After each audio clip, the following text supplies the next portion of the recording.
Chapter 1053. Looking at the island on the screen, Wu Yin couldn't help but grin. We're finally here. The land of gods. Lana, who appeared beside Wu Yin out of nowhere, started mocking him when she heard what he said. Who told you that's the land of gods? Wu Yin was stunned. He picked up the map and looked at it a few times. After confirming that the location marked on the map is indeed the island in front of him, he frowned. But this is the island on the map. It's just a transit station. Rena said nonchalantly. The land of gods opens once every 10 years. It won't appear until it's time to open. Rena pointed at the island on the screen and said, this island is called Emperor Island. As the name suggests, it belongs to the royals of the three empires. Before the land of gods opens, the royals of the three empires will come to Emperor Island to wait for the land of gods to open. There's still about 3 days before the land of gods opens. It's only natural that the land of gods hasn't appeared yet, I see. Wu Yin nodded and shook the map in his hand. In other words, the location on the map is the Emperor Island and not the land of gods. That's where you're wrong. Rena puckered her lips and said, the domain of gods is actually in the surroundings of Emperor Island. Or I should say that Emperor Island is a subsidiary island of the domain of gods. So, the location marked on the map in your possession is Emperor Island and the domain of gods. Oh, Wu Yin raised an eyebrow. He looked at the island on the screen. It's the Emperor Island. That's interesting. In that case, let's begin the landing. Wu Yin controlled Fraxinus to land on Emperor Island. Lana rolled her eyes, and her lips curled into an evil grin as she looked into Wu Yin's eyes. His eyes were filled with schadenfreude. Wu Yin, who was too focused on controlling Fraxinus to land, didn't notice what happened. Fraxinus slowly descended towards an empty area on the island. It only stopped when it reached a certain distance away from the island. It didn't descend any further. Shortly after, a dazzling beam of light shot down from the bottom of Fraxinus and hit the ground, but it didn't even cause a ripple. It's not lethal at all. Then, 2 figures emerged from the ground. Here, was this Emperor Island? Looking at the city-like island in front of him, Wu Yin laughed and shook his head. A city on an island? It looks exactly the same as Itagami Island. Wu Yin waved his hand, and the gate of Babylon's crimson space rippled. It swallowed Fraxinus, who was hovering in midair. Then, it slowly returned to normal. No one believed him.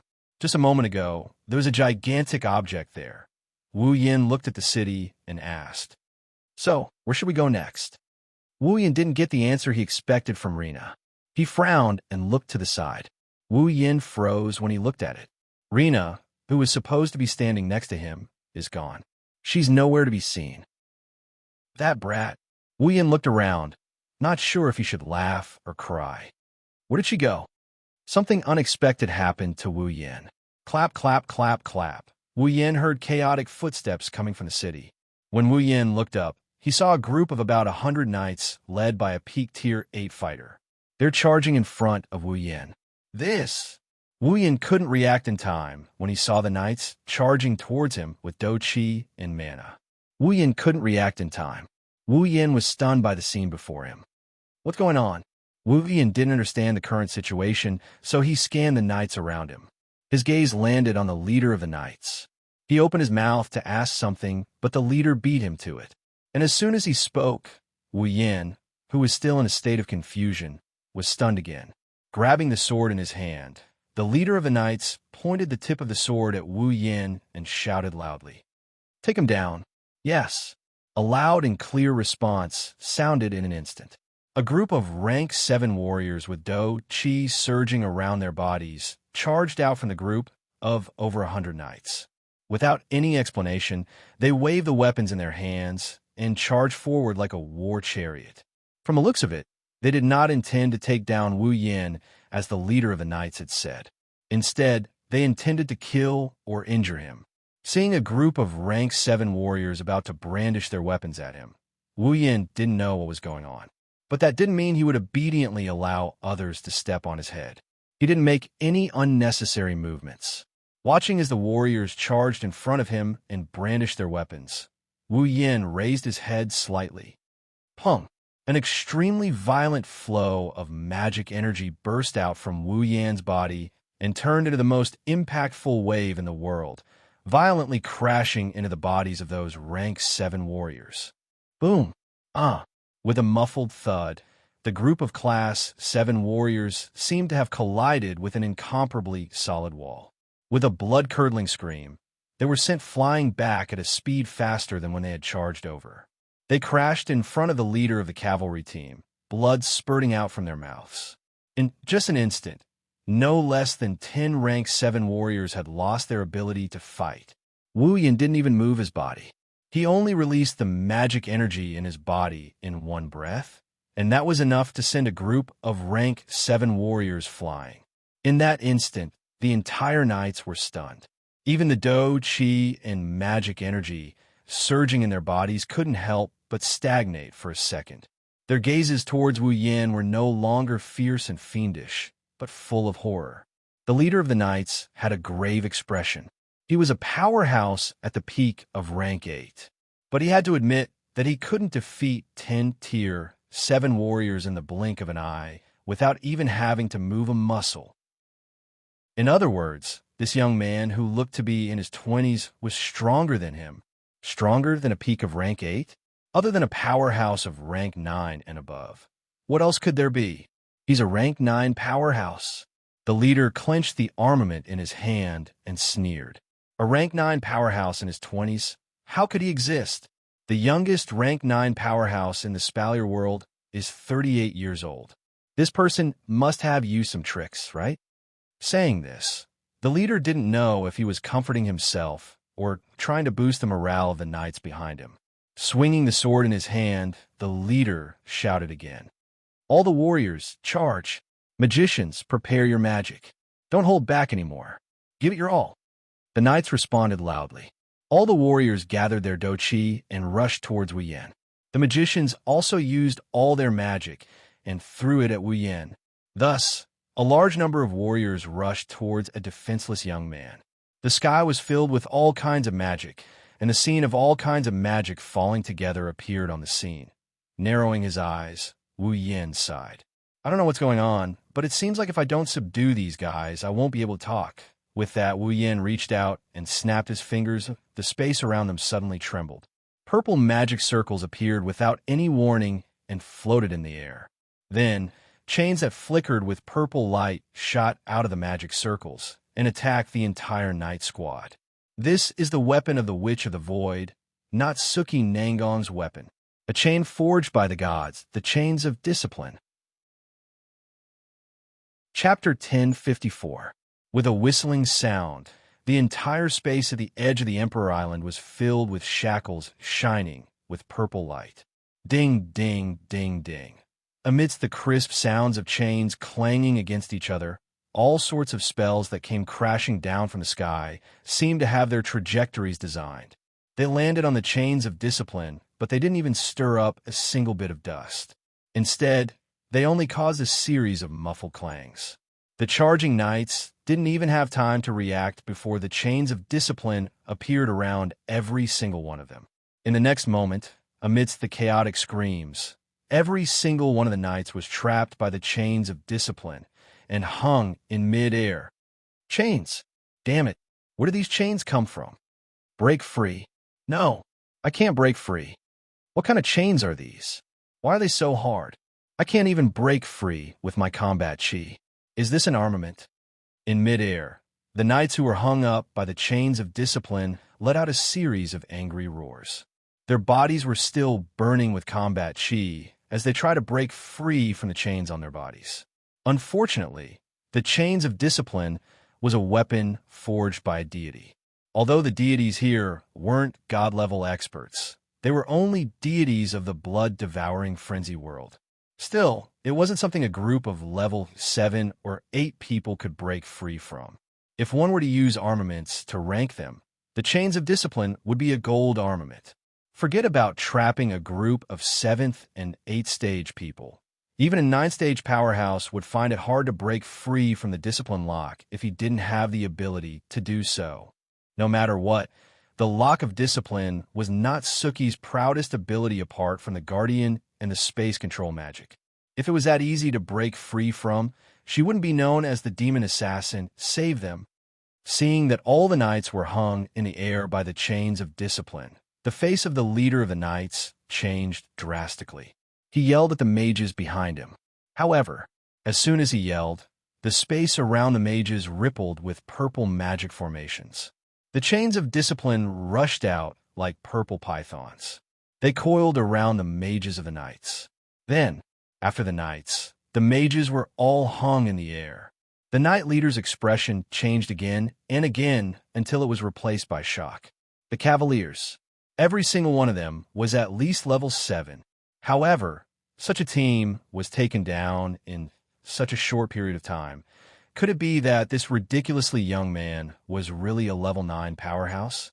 As this thought flashed through his mind, the leader of the knights did not have time to react. His vision blurred, giving him a fright. Taking a few steps back, the knight leader saw that the level 9 young man was standing in front of him, looking at him with a smile that wasn't a smile. The knight leader was shocked. His expression hardened as he roared and ignited all his Do Chi into the armament in his hand. He also used his strongest battle technique. With a dense Do Chi glow, he slashed towards Wu Yan's head. Without a doubt, this attack was definitely the strongest attack of the peak of the 8th level knight team leader. Even if the opponent was also a peak tier 8 powerhouse, if they were hit by this attack, they would die without a doubt. Facing this attack, Wu Yan only glanced at it and clenched his fist. A violent blue and white electric current flowed around his fist. With a wave of his hand, Wu Yan met the knight leader's sword with his bare hands. Clang! The fist that was flashing with blue and white lightning collided with the knight's sword that was carrying the radiance of combat aura. It actually caused a crisp sound of weapons clashing, and a wave of surging air was created. Pong! Not long after, the knight's leader was shocked. The combat aura on the rare knight's sword was destroyed by a violent force and a bluish-white electric current. In a muffled sound, the knight's hand was directly shattered. The long sword in his hand was knocked out of his hand and was sent flying away. Wah! The knight leader was stunned. His weapon had actually been sent flying in a single exchange? Humph. Before the knight leader could recover from his shock, he felt his breathing stop and his neck tighten. His feet were lifted off the ground, and his whole body was lifted up, choking the knight leader's neck and watching him struggle in pain. Wu Yan's wine-red eyes flashed with killing intent, and a dangerous smile appeared on his face. "You're going to kill me just now, right?" Woo woo woo. With his neck being choked, the knight captain could not even utter a single word. All he could do was to kick his feet off the ground painfully while groaning continuously. Feeling the suffocating feeling coming from his chest, the knight captain's slightly protruding eyes were filled with disbelief. He, a peak level 8 fighter, was lifted up by a young man in his 20s by the neck. The knight leader's heart was filled with disbelief. With his strength in the Spalier world, he was at the level of the patriarchs of the 3 major families. But now, even a young man in his 20s could not only capture a group of knights of grade 7 to 8, but he had also fallen into the hands of the other party. How could the leader of the knights believe that all of this was real? The suffocating feeling was getting stronger and stronger. Not only did the hand around his neck not loosen, it tightened even more. The knight leader could only feel the breath of death rushing towards him, and his consciousness gradually became hazy. Seeing this scene, Wu Yan sneered and slowly increased the strength in his hand. Obviously, when the knight leader decided to kill him, he was already enraged. Just as the leader of the knights was about to faint due to suffocation, a majestic roar rang out in the air. "Stop!" At the same time, a figure rushed out from the city and rushed in front of Wu Yan. Then, a claw-like hand with a blood-red claw and a fluctuation of impetus far stronger than the knight leader's, in a burst of air, pierced through the air and viciously clawed at Wu Yan's chest. This person is definitely stronger than the knight leader. A tier 9 fighter. Realizing this, Wu Yan's expression changed. Without any hesitation, The blue and white electric currents surged into his fist again, and the thunderlight fist was swung again. In the blink of an eye, it met the incoming claw. Bang, a loud, muffled sound reverberated in the air. The violent collision between the lightning fist and the claw shadow caused the ground at the center of the collision to crack for nearly 10 meters. The ground caved in and formed a crater. Gravel and dust were swept away by the shockwave of the impact, blowing away the leader of the knights. On the fist, a force that was not inferior to his own continuously passed through his arm and into his body. Feeling the violent surge of power that was enough to seriously injure a Tier 8 fighter, Wu Yan's face flashed, and the blue and white electric current in his hand suddenly became brighter. Bang! With another muffled sound, the lightning fist finally suppressed the blood-colored claw shadow. With a tremor, the claw shadow was broken, and the owner of the claw was knocked back. Bang, bang, bang. The attacking figure was immediately sent flying. His body touched the ground repeatedly, and his heavy footsteps left a basin-sized pit in the ground. It was not until he was pushed back for nearly 20 meters that the figure stopped. He raised his head and looked at Wu Yan with incomparable surprise, as if he could not believe this result. At this time, Wu Yan finally saw the attacking figure clearly. Wearing a gorgeous fluffy robe and a crown on his head, the person who came was a middle-aged man about 40 years old. He was very tall and strong like a bear. The light and ferocious aura that flashed in his eyes constantly told others that he was definitely not an ordinary person. At this time, the majestic middle-aged man's body was still surging with Dou Qi. Behind him, a faintly discernible beast shadow was fluctuating, causing Wu Yan's eyes to show a hint of surprise. That was a beast battle technique? Chapter 1055. A beast battle technique. A battle technique unique to the Baruba Empire. Wu Yan didn't know much about beast battle techniques, but that didn't mean he didn't know anything about them. Back in the Spalier World Academy, he saw Prince Jaffrey use this battle technique more than once. It was said that this battle technique was created to mimic the fighting style of wild beasts. Only the people of the Baruba Empire knew how to use it. In other words, this majestic middle-aged man with a crown and luxurious fur robes was from the Baruba Empire. Furthermore, from a middle-aged man's attire and his Tier 9 strength, it could be seen that his status was definitely not lower than his strength.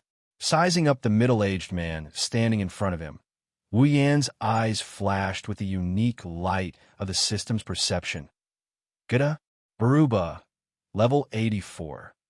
Wu Yan frowned at the information he got from the system. He lowered his head as if he was thinking about something. Level 84, and his surname is Baruba. He looked at the middle-aged man, Gita. Wu Yan sized him up, and his lips curled into a grin. He had a rough idea of who this person was. On the other hand, Gita didn't look at Wu Yan right away. Instead, he looked at the knight captain who was lying on the ground, panting heavily. A deep and powerful, thunderous voice came out of his mouth. "Are you all right?" The knight captain clutched his chest and took a deep breath. He looked at Gita gratefully. "Thank you for saving me, Your Majesty." When he heard the words, "Your Majesty," Wu Yan revealed an expression of as expected. This majestic middle-aged man, named Gita, was the current emperor of the Baruba Empire. In other words, he was Jaffar's father. Wu Yan's eyes flashed when he thought of this. Even the emperor of the Baruba Empire came to Emperor Island when the domain of divine spirits was about to open. It seems that the domain of divine spirits can create demigods. It shouldn't be an illusory thing, that's right.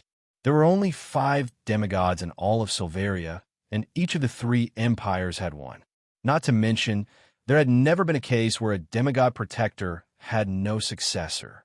Judging from this situation, Silveria was the only one in the whole of Silveria, apart from the effects of the Land of Gods. It's hard to explain why this is happening. The emperor of the Baruba Empire was here. Then, the emperors of the other 2 empires should also be here, right? This thought had just come to him. Several ear-splitting sounds immediately rang out from the city ahead, reaching everyone's ears. By the time everyone instinctively looked in the direction of the sounds, a few figures had already appeared beside Gita.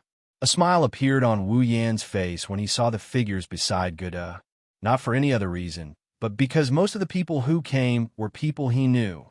The Emperor of the Ailu Empire, Kate. Princess Sylph of the Ailu Empire. The Prince of the Baruba Empire, Jaffer.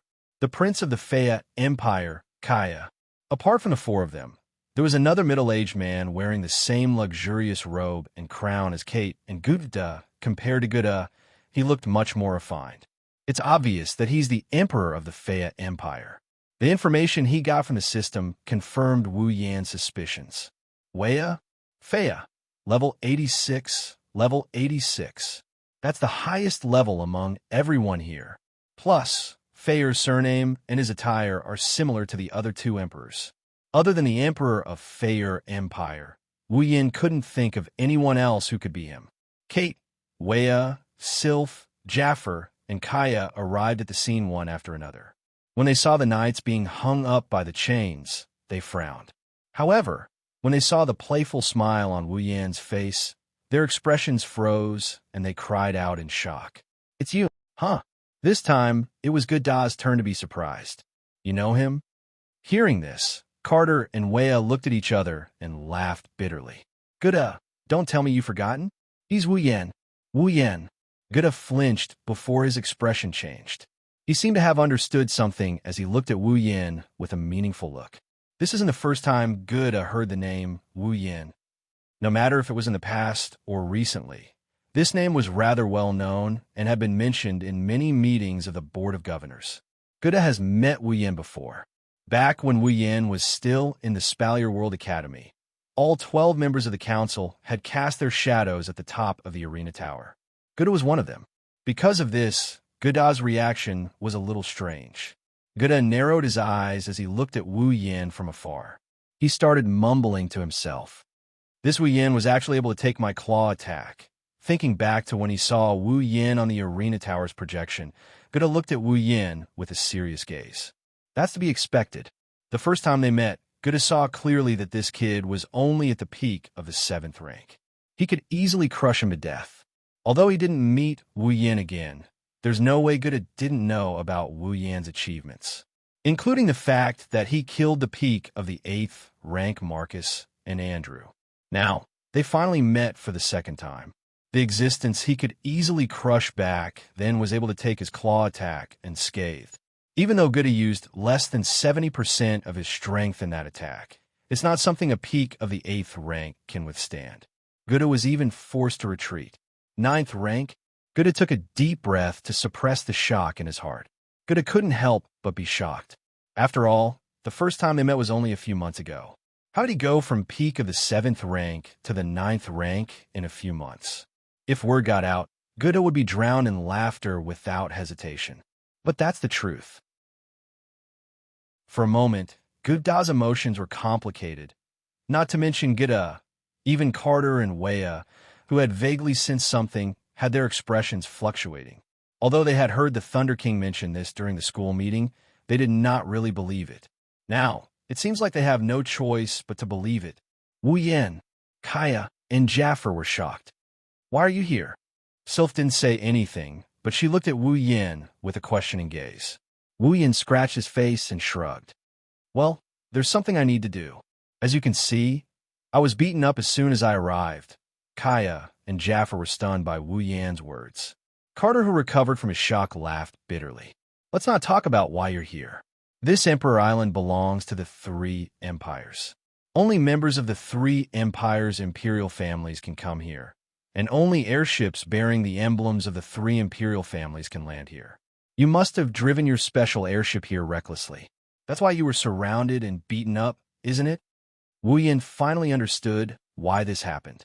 He didn't know whether to laugh or cry at the same time. "I thought airships with the emblems of the 3 empires can't land here. Rena, that little brat, since she didn't tell me something so important, she must be asking for a beating." Rena, the 3 emperors, 2 princes, and 1 princess were stunned. They didn't expect to hear that name here. Big Sister Sylph. At this moment, a sweet voice that gave everyone goosebumps rang in their ears. At the same time, A slender figure dashed out from a corner at a speed invisible to the naked eye and pounced on Sylph. Big Sister Sylph. Big Sister Sylph.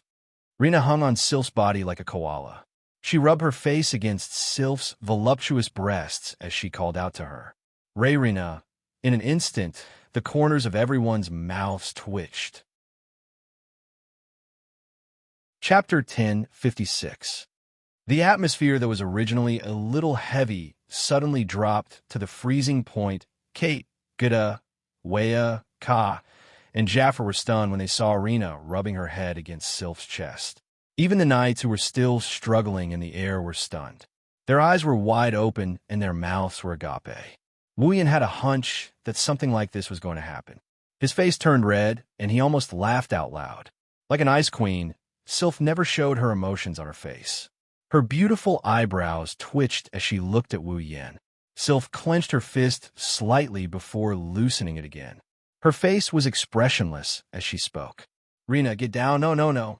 This time, Lana didn't just rub her head against Sylph's chest like a spoiled child. Instead, she wiggled her body like a koala and blushed as she clung onto Sylph's body. It's been a long time since I last saw you, Big Sister Sylph. I really miss you, Big Sister Sylph. Please accept my uncontrollable respect for you. Is this really respect? Even Sylph couldn't help but grumble in her heart. She furrowed her brows. Don't forget you're a princess. Don't act so inappropriately in public. That's because Big Sister Sylph hasn't gotten over it yet. Rena didn't mince her words. Why should Big Sister Sylph care about what those stinking men think? Kate, Gida, Davia, Kaya, Jaffer, and the others couldn't keep their cool, let alone Sylph. This was especially true for Davia and Kaya. Their faces were filled with awkwardness. They were embarrassed to have such a beautiful daughter or sister, and they couldn't take Lana's vicious words. After all, they're men after all. That's enough. Ka saw that Rena was about to continue. In order to avoid making an even bigger joke, Kaya, the elder brother, hurriedly stepped forward. Release Princess Sylph. Shut up. Before Kaya could finish, he was interrupted by Rena's fierce words. Don't think you can order me around just because you're my brother. Anyone who gets in the way of me and Big Sister Sylph will be my greatest enemy. Kaya's face froze. Even his body froze. He was unable to take even half a step forward. Seeing this, Wea couldn't stand it anymore. He furrowed his brows. Rena, there should be a limit to your nonsense. When he said this, Wea's expression was still very oppressive. It was a pity. Rena wasn't afraid at all. In fact, she was very aggressive. Is Imperial Father starting to care about such mundane matters? Rena said with a disappointed tone. Imperial Father, you're the Emperor of the Fea Empire. How can you think like a commoner? At times like this, you should stay calm and watch the situation develop with a smile. That's the attitude a ruler should have.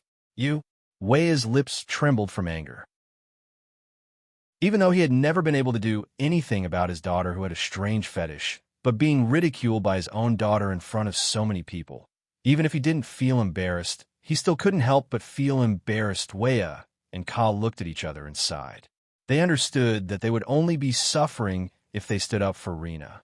Maybe it's just as Rena said. They should stay calm and watch the situation develop with a smile.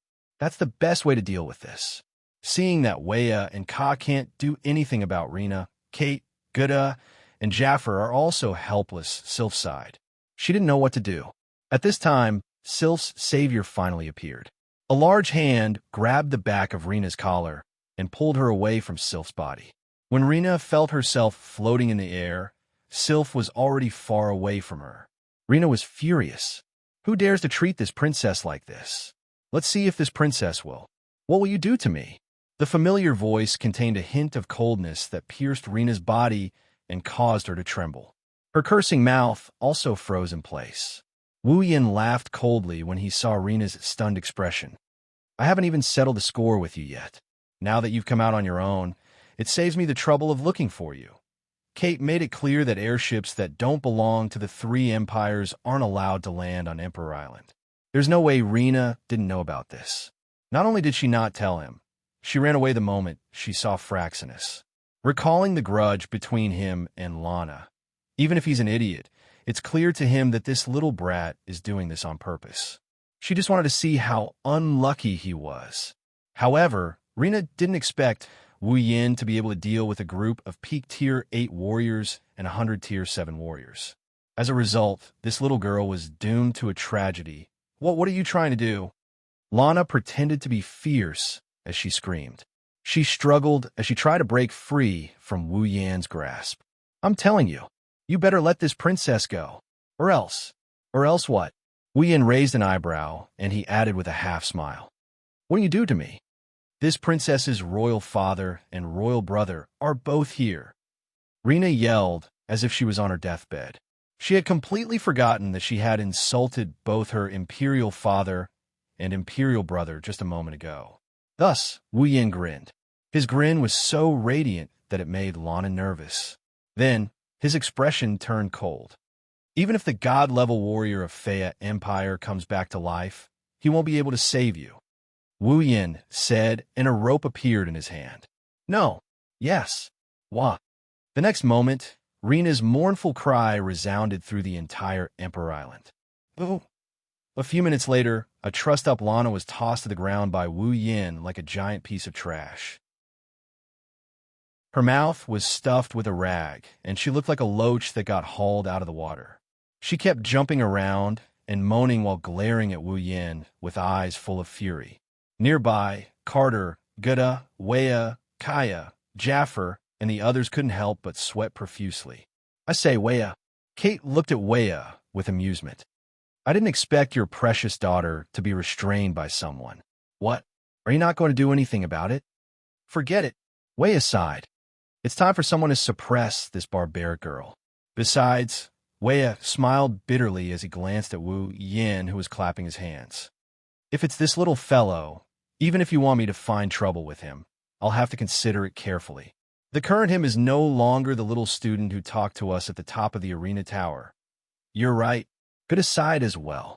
He sorted out his complicated emotions and turned to Wu Yan. Kid, since it's all a misunderstanding, you should put down the knight squad first. Wu Yan glanced at the knights hanging in the air with a disciplined lock and chuckled. Although it is indeed a misunderstanding, it is also because they did not clarify the situation before directly attacking. If the person who came today was not me, I'm afraid that under their merciless attacks, the person who came would have at least been seriously injured, right? Kate and the others were stunned speechless. Wu Yan pursed his lips and crossed his arms in front of his chest. Let's leave them hanging for a day and let them reflect on their actions. Carter was in a difficult position. Attacking without asking clearly is the recklessness of the Knight Squad. They should be punished. However, they were trying to protect the Emperor Island. It's understandable. Little guy, for my sake, let them go this time. Oh. Wu Yan looked at Kate in surprise and shook his head helplessly. All right. Only then did Kate smile. Then, come in with us first. Wu Yan wanted to nod, but the knight captain who had been silent all this while spoke up. Your Majesty, Kate, this is inappropriate. Chapter 1057. Your Majesty, Kate, that's inappropriate. The knight captain's sudden words startled everyone. They all turned to look at him. Wu Yan squinted his wine-red eyes and looked at the leader of the knights. Coincidentally, the leader of the knights also looked at him, but it was only for a moment before he shifted his gaze away. Wu Yan met the knight leader's gaze for a split second, but Wu Yan could see the look in the knight leader's eyes. Jealousy, resentment, viciousness with a playful smile. Wu Yan looked at the knight leader with a cold glint in his eyes. As the saying goes, those who come don't come with good intentions. Those who come with good intentions don't come. The fact that he chose to speak at this moment and said something like that, coupled with the glint in the knight leader's eyes, Wu Yan can already guess what's going to happen next. Carter, Gutta, and Wea also exchanged glances. Perhaps they had also guessed something, and their brows were tightly knitted together. Barnes, what's wrong? Your Majesties. Although he seemed to be addressing them respectfully, there was no respect on his face at all. Instead, he looked a little aggressive. Although I don't know the relationship between His Excellency and the Three Majesties, there is a rule on the Emperor Island. Airships that don't belong to the three great empires are not allowed to land on the Emperor Island. Now, not only has His Excellency landed on the Emperor Island openly, he even intends to punish the knights guarding the Emperor Island. However, the Three Majesties don't seem to be pursuing the matter.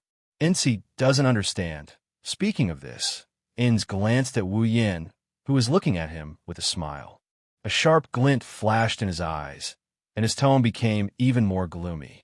Although it is indeed the Knight Squad's fault to launch an attack without clarifying the situation, Ins, as the Knight Squad's leader, is willing to bear all the punishment. However, the cause of all of this was due to this Sir's rash arrival on Emperor Island. Now, the Three Majesties do not intend to pursue the matter. On the contrary, they even plan to invite him to the Emperor Island. Please redeem Ins. I cannot accept such an outcome. Hearing that, Carter, Guda, and Wee's expressions all became somewhat displeased. Let's not talk about who was in the right and who was in the wrong in this matter. What Ern said was obviously a slap in their faces. As the emperor of one of the three great empires in the Spalier world, the Spalier world was one of the most influential figures in the Spalier world. Other than the guardian gods behind the three great empires, the three of them had the highest status. When had they ever been refuted like this? Even Wuxia, who didn't say anything after being insulted by Rena, had an ugly expression on his face. Being humiliated by one's own children was understandable. No one would gossip about it. They might even be praised for cherishing their children. But to be humiliated by an outsider like this, where would Imperial Entertainment's face go? However, Ensi's words were very reasonable and reasonable. No one could find fault with them. If they were to make trouble at this moment, the ones who would be embarrassed would be the three emperors. What's more, Enz's position was somewhat special. He wasn't a member of any of the three great empires' royal families, nor was he a member of any of the outside forces. He was a protector of the Emperor Island. When the domain of gods was first built, the three great gods each sent their most trusted aides to the Emperor Island to take on the heavy responsibility of protecting the Emperor Island. After many years of development, the trusted aides chosen by the three great gods to protect the Emperor Island had developed into an extremely large clan. Their clan's power was no weaker than any of the 9 great clans. In fact, they were slightly stronger than the three great empires' royal families. Because this clan had been responsible for protecting the Emperor Island for generations, they were known as the Guardian Clan. In name, the Emperor Island belonged to the three great empires' royal families. But in reality, the ones who made the decisions on the island were the Guardian Clan. The three great gods gave them the mission of protecting the Emperor Island. At the same time, they were also responsible for supervising the three great empires' royal families before and after the domain of gods was opened. After all, anyone could be biased. It was hard to guarantee that the royal family wouldn't play tricks in order to gain more benefits from the domain of gods. With the mission of the three great gods and the Guardian Clan's achievements in protecting the Emperor Island for generations, even the three great emperors couldn't casually cause trouble for the Guardian Clan on the Emperor Island. And this Ensi was a member of the Guardian Clan. Therefore, Carter, Guda, and we couldn't pretend they didn't hear him. If Ensi was being unreasonable, no one would dare to complain if they punished him. But Ensi's question wasn't wrong. In fact, it was very reasonable.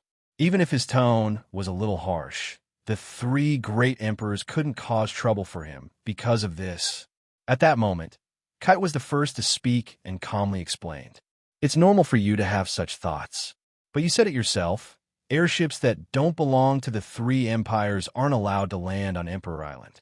Even though the airship this brat is on isn't from the Imperial family, he's still a member of the Ailu Imperial family. He should have a right to land on Emperor Island, right? A member of the Ailu Imperial family? Ensi was taken aback for a moment before asking. Your Majesty Carter, please forgive this humble one's offense. As far as I know, there's no such person in the current generation of the Ailu Imperial family. Kate's expression became even more displeased. She opened her mouth and was about to say something when Sylph suddenly raised her head and spoke. "What's the matter?" "He's my fiancé." Ensi was stunned. Seeing this, Kite also smiled.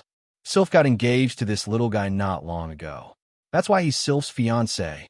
As the fiancé of the Ailu Imperial Princess, he's also a member of the Ailu Imperial family. Are you going to deny this, Ensi? Ensi's expression turned sluggish, and he reflexively looked at Wu Yan. Wu Yan's half-smiling expression, as if he's looking at a clown, fell into Ensi's line of sight. Ensi's brows furrowed in anger. Since he's Princess Sylph's fiancé, he's indeed a member of the Ailu Imperial family. He has the right to land on the Emperor Island. Ensi changed the topic. However, there's no rule on the Emperor Island that allows the fiancé of the Imperial Princess to enter the city. So, I'll have to ask you to leave the Emperor Island. The air suddenly froze. Carter, Gouda, and Wei's expressions turned ugly. Ka and Jaffer's expressions were also unfriendly. Even Sylph's brows were furrowed. They just invited Wu Yin to the Emperor Island, but now someone wants to kick him out. It's no wonder they're acting like this. However, there's nothing they can say. Apart from the Guardian clan, the only people who can enter the Emperor Island are those from the 3 imperial families who are about to enter the domain of gods. In other words, once Wu Yin enters the Emperor Island, he'll be granted the right to enter the domain of gods. If the fiancé of an empire's princess can enter the domain of gods to obtain fortuitous encounters, then the domain of gods will fall into chaos. It's not that hard to imagine. Which of the 3 imperial families doesn't want their imperial family to grow stronger? Therefore, if there was a precedent that the fiancé of an empire's princess could enter the land of God, then the 3 great empires will be able to take advantage of the loophole and gain some benefits. After all, there were more than 1 or 2 princesses in the imperial family. The 3 great imperial families could get them all engaged, and then let their fiancés enter the land of God to gain the opportunity to transform and increase the strength of the imperial family. Well, this was not a big deal. Being able to increase the strength of the imperial family was something that the 3 gods were very willing to see. However, they were afraid that some people with ulterior motives would use some shady means to successfully become a member of the imperial family through marriage. After obtaining the opportunity to transform, they would kick the imperial family aside and even do things that would endanger the imperial family. That's not worth it. Therefore, there was no rule on the Emperor Island that stated that the fiancé of an imperial princess could enter the land of God. In the past, there had never been a fiancé of a member of the imperial family who would come to the Emperor Island and enter the land of God. Wu Yin is the first outsider to land on the Emperor Island. It seems like Enz wants to use this to his advantage. Even if he can't make Wu Yin suffer, he wants to make Wu Yin suffer. Chapter 1058. Kate, Gouda, Wea, Ka, Jaffer, Sylph, and the others were speechless. Inch glanced at the expressionless Wu Yin with a pleased expression. Ensi was a member of the Guardian clan. The Guardian clan was chosen by the gods who had created the 3 great empires to be the guardians of the land of gods. They were responsible for protecting the entire land of gods and the Emperor Island. Apart from that, the 3 gods also gave the Guardian clan the right to supervise the royal families of the 3 empires before and after the opening of the Divine Lands. It sounded very powerful, but in fact, only the people of the Guardian clan knew that their clan was only a dispensable existence. As the guardians of the place of God selected by the gods, the Guardian clan could be considered as the pavilion closest to the water enjoys the moonlight first. They also possessed the qualifications to enter the place of gods. This was also the reason why a clan that had been stuck on an isolated island overseas could develop to a level comparable to the 9 great clans of the Spalier world, and even the 3 royal families. The Guardian clan was different from the 3 great imperial clans. As long as one had the blood of the 3 great imperial clans flowing in their veins and possessed the strength of the 6th level, they would be able to enter the place of gods. The Guardian clan had a limited number of people who could enter the place of gods. However,